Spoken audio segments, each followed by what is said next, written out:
Donc, ça c'est un troisième exercice. C'est un ancien examen.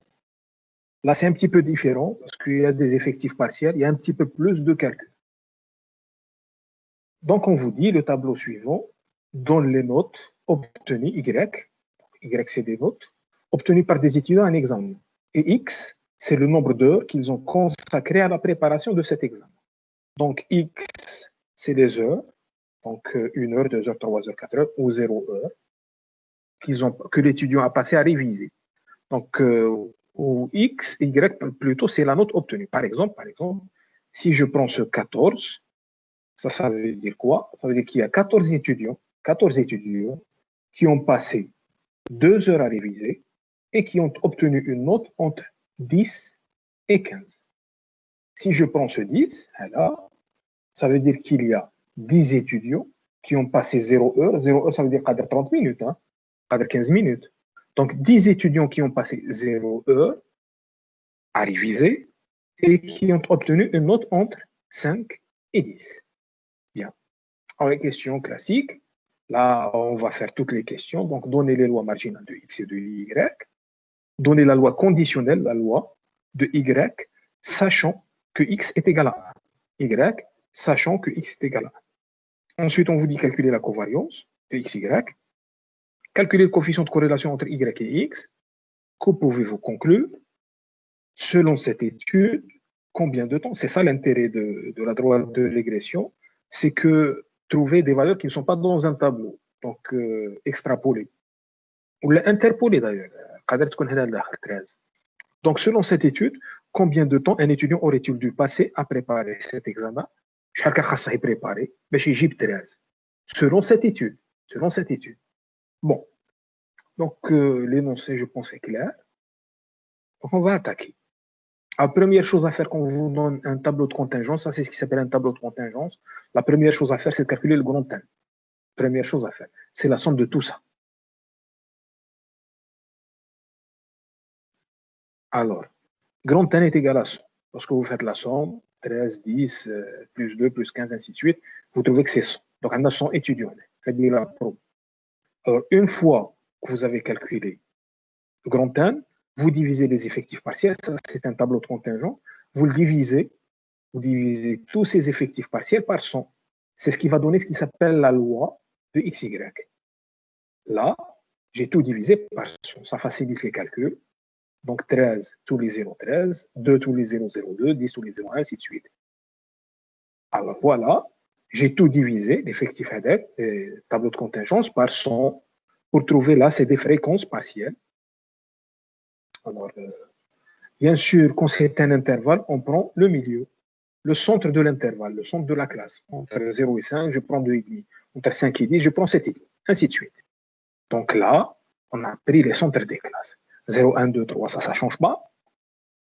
Donc voilà, ça, c'est ce qui s'appelle la loi de XY. Donc, même si ça n'est pas demandé, on est obligé de le faire pour calculer la suite. Donc, les lois marginales, c'est quoi? C'est assez simple. Alors, 0, c'est ça. X égale 0, X égale 0, c'est cette ligne. Eh bien, je fais la somme. 0,13 plus 0,1, ça fait 0,23. Donc, à 0 correspond 0,23. À 1, je fixe le 1, assis la ligne, et je fais la somme. 0,02, 0,15, 0,01, ça me fait 0,18. Donc, à 1 correspond 0,18. Et ça, c'est ce qui s'appelle la loi marginale. Donc, je fixe les x2 et je passe par ligne. Et je trouve ces valeurs. Je fais la somme ici, la somme là, ainsi de suite. Donc, je trouve ça, c'est la loi marginale de x. Bon, là aussi, on a calculé le x bar, parce que je vais en avoir besoin. X bar, je le dis maintenant, c'est ce qui s'appelle la moyenne marginale. La moyenne marginale, c'est 0 fois 0,23. C'est la somme des fi.xi. La somme des fi.xi. 0,23 fois 0, plus 0,18 fois 1, plus 0,16 fois 2, plus 0,27 fois 3, plus 0,16 fois 4. Donc, je trouve que x bar, c'est égal à 1,95, pratiquement 2. Donc, en moyenne, les étudiants ont passé 2 heures à préparer cet examen. Alors, pour y, c'est la même chose. Je fixe 2,5 et je fixe la colonne. Je fais la somme 0,13 plus 0,02, ça me donne 0,15. Donc 2,5, la fréquence qui lui correspond, f.j, Ici, c'est f.1, f.2, f.3, f.4. Donc, 2,5 lui correspond 0,15. 7,5, je fais la somme de la colonne, je trouve 0,27. 12,5, 0,29. 17,5, 0,29. Donc, voilà la loi marginale de y. Y, f.j. Là aussi, je peux calculer y bar. Donc, c'est 2,5 fois 0,15, plus 7,5 fois 0,27, plus 12,5 fois 0,29, plus 17,5 fois 0,29. Je trouve que y bar est égal à 11,1. Donc, les étudiants ont obtenu en moyenne la note de 11. Ça, c'est les lois marginales. Donc, je fixe le x indépendamment de y, je fixe le y indépendamment de x. Ensuite, on nous demande la loi conditionnelle de y, sachant, cette barre-là, ça veut dire sachant que x égale à 1. Donc, je fixe x égale à 1. X égale à 1. Donc, x égale à 1, je suis ici. Donc, je vais travailler sur cette ligne. Sur cette ligne. Alors, la loi conditionnelle de y, sachant que x égale à 1, donc c'est 2,5, 7,5, 12,5, 17,5, il va lui correspondre 0,02 divisé par 0,18. Ensuite, 7,5 va correspondre 0,5 divisé par 0,18. 12,5 va lui correspondre 0,01 divisé par 0,18. 17,5 va correspondre 0 divisé par 0,18. C'est ce qui s'appelle la loi conditionnelle de y, sachant que x est égal à 1. Donc, sachant que x est égal à 1, je fixe la ligne. Donc, voilà la loi conditionnelle. Alors, c'est fj2 divisé par f.2. Donc, je fixe la ligne de x égale à 1 et je divise 0,02 par 0,18. Alors, il faut observer que quand je fais la somme, je trouve 1. Hein. C'est bien une loi de probabilité. Quand je fais la somme de toutes ces valeurs, je trouve 1. Attention, il faut que ça tombe 1. Donc, ça, c'est la loi conditionnelle de y sachant x. On aurait pu nous demander n'importe quelle autre loi conditionnelle. La loi conditionnelle de x, sachant, par exemple, on aurait pu nous demander la loi de x, sachant que y est égal à 7,5. Qu'est-ce que je fais? Je fixe la colonne 7,5 et je divise 0,1 divisé par 0,27, il lui correspond 0. Donc 1, il lui correspond 0,15 par 0,27. 2, 0,02 divisé par 0,27. Donc là, c'est les lois conditionnelles. Bien. 3, la covariance. La covariance, c'est l'espérance de xy moins l'espérance de x fois l'espérance de y. Donc, c'est la somme des FIJ, XI, YJ. Là, il y a un petit peu de calcul par rapport aux exercices précédents.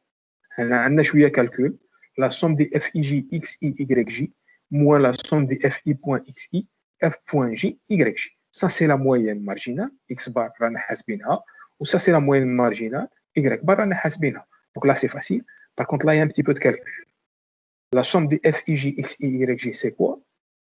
Vous venez le tableau de la loi. Donc, c'est 0,13, 2,5 fois 0. Heureusement, il y a un 0 là, donc je ne vais pas calculer. Donc, 0,1 fois 7,5 fois 0. 0 fois 12,5 fois 0. 0 fois 17,5 fois 0. 0,02 fois 2,5 fois 1. 0,15 fois 7,5 fois 1. Plus. Vous faites tout le tableau comme ça. Il y a un petit peu de calcul. Heureusement, il y a beaucoup de zéros. Ça facilite un petit peu les choses. Mais sinon, il y a beaucoup de calculs dans la covariance. Donc, il ne faut pas vous tromper dans les calculs. Le plus dur, ce n'est pas de se tromper. Donc, la somme des FIJ, XI, YJ, ça donne ça, moins, donc X bar, Y bar, que j'ai calculé juste ici. Voilà, 1,95, 11,1. Et voilà la forme. Donc, je trouve covariance, c'est 6,63. Le coefficient de corrélation, toujours la même formule. Rho, c'est la covariance de XY divisé par sigma X, sigma Y. Je répète ça, comme ça vous allez retenir. Enfin, j'espère. Alors, la variance, la somme des FI point XI carré, moins X bar au carré. FI point XI carré, FI point XI carré. Donc, vous allez travailler uniquement avec ça. FI point fois XI carré, 0 au carré, 0,23. 0,18 fois 1 au carré. 0,16 fois 2 au carré. 0,27 fois 3 au carré. 0,16 fois 4 au carré, vous faites la somme. Moins X bar au carré, vous trouvez la variance de X. Vous trouvez que c'est 2,0075. Vous prenez la racine, c'est l'écart-type, pour le remplacer ici. Variance de Y, vous allez travailler avec la loi marginale de Y, la somme des F.J, YJ au carré, moins Y bar au carré. En fait, c'est ce tableau-là. Donc, c'est 0,15 fois 2,5 au carré, plus 0,27 fois 7,5 au carré, plus 0,29 fois 2,5 au carré, plus 0,29 fois 17,5 au carré, moins Y bar au carré, 11,1 au carré. Donc, on trouve que la variance, c'est 27,04. L'écart type, c'est la racine, donc c'est 5,2. Je remplace tout ça dans cette affaire. Donc, je trouve que ρ est égal à 0,89. 0,89, قلنا إلا صبناه كبر من 0,75 ولا قل من moins 0,75 ما ننساوش le coefficient de corrélation toujours entre moins 1 et plus 1. Toujours entre moins 1 et plus 1. إلا صبته كبر من 1 راك غلط، إلا صبته صغير من moins 1 راك غلط. Toujours entre plus 1 et moins 1. إلا كان قريب من moins 1 عندنا corrélation linéaire. إلا كان قريب من plus 1 عندنا corrélation linéaire. Ici c'est 0,9. Donc c'est proche de 1. Donc on peut dire qu'il y a corrélation linéaire entre y et x. Attention, نعاود insister. قادر تحسب رو وتسيبه مثلا par exemple تسيبه 0,4. Donc la conclusion ما كانش corrélation linéaire. Mais malgré ça, on vous demande de calculer. Donc هذيك la droite هذيك elle est grossière, ça n'est pas une bonne estimation. Mais on peut la calculer. D'accord? Bon. Maintenant vous dites calculer l'équation de la droite de régression. Là aussi, tout est calculé. Je viens juste de remplacer les formules. A, c'est la covariance de x, y divisé par la variance de x. Tout ça, c'est calculé. Il suffit juste de faire une application numérique. Donc, on trouve que A, c'est 3,3. B, c'est y bar moins A x bar. Y bar calculé, x bar calculé, et le A, c'est ça. 3,3. Donc, j'injecte tout ça ici, application numérique. Donc, je trouve que c'est 4,66. Donc, je trouve que y est égal à 3,3x plus 4,66. C'est une bonne approximation, puisque ρ صبناه قريب من 1, c'est une bonne approximation de la relation entre y et x. Maintenant, on vous dit combien de temps un étudiant aurait-il dû le passer à préparer pour avoir la note de 13. Alors, la note, si mes souvenirs sont bons, c'était y.